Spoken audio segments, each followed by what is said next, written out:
నాగర్ కర్నూలు జిల్లా వెల్దండ మండల కేంద్రంలో శిథిల వ్యవస్థకు చేరుకున్న బాలుర వసతి గృహం పునర్నిర్మాణం ప్రభుత్వ జూనియర్ కళాశాలకు ప్రహరీ గోడ నిర్మాణం చేయాలని డిమాండ్ చేస్తూ ఏబీవీపీ ఆధ్వర్యంలో నిరాహార దీక్ష చేపట్టారు.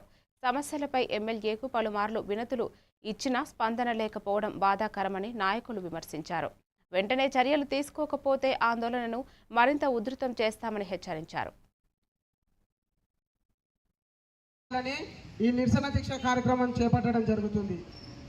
ఈరోజు ఈ మండల కేంద్రంలో చూసుకున్నట్లయితే దాదాపు గ్రామీణ ప్రాంతాల నుంచి బడుగు బలహీన వర్గాలకు సంబంధించిన విద్యార్థులు అదే నూతన వసతి గృహంలో విద్యను కొనసాగించడం జరుగుతుంది. ఆ భవనాన్ని చూసుకున్నట్లయితే ఎట్లుందంటే ఒక పందుల దొడ్డిగాను ఇంకా వేరే ఏదో చెత్త కుప్పల అని వెంబడే మంజూరు చేయాలని మేము ప్రభుత్వాన్ని డిమాండ్ చేస్తున్నాం. గతంలో ఎమ్మెల్యే గారికి వినతి పత్రం ఇవ్వడం జరిగింది.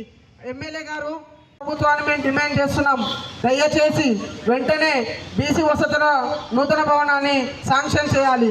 లేని ఏడల రానున్న రోజుల్లో ఏబీపీ ఆధ్వర్యంలో పెద్ద ఎత్తున ఉద్యమాలు చేసి మా బీసీ హాస్టల్ని మేము మంజూరు చేసే వరకు ఊరుకోమని ఈ సభాముఖంగా హెచ్చరిస్తూ, ఒక విషయం ఏంటంటే ఇక్కడ ఉన్న ప్రభుత్వ జూనియర్ కళాశాలలో ప్రహరీ గోడ, ఆ ప్రహరీ గోడ లేకుండా ఉండడం వల్ల ఆ ప్రభుత్వం కళాశాల చుట్టూ మొత్తం పోకిరీల తాకిడి ఎక్కువ. ఈ విద్యార్థినులు చాలా వరకు ఇబ్బందికి గురవుతున్నారు.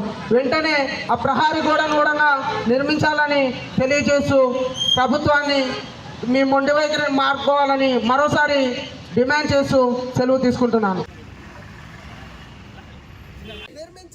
ఈరోజు వెల్దండ మండల కేంద్రం ఆధ్వర్యం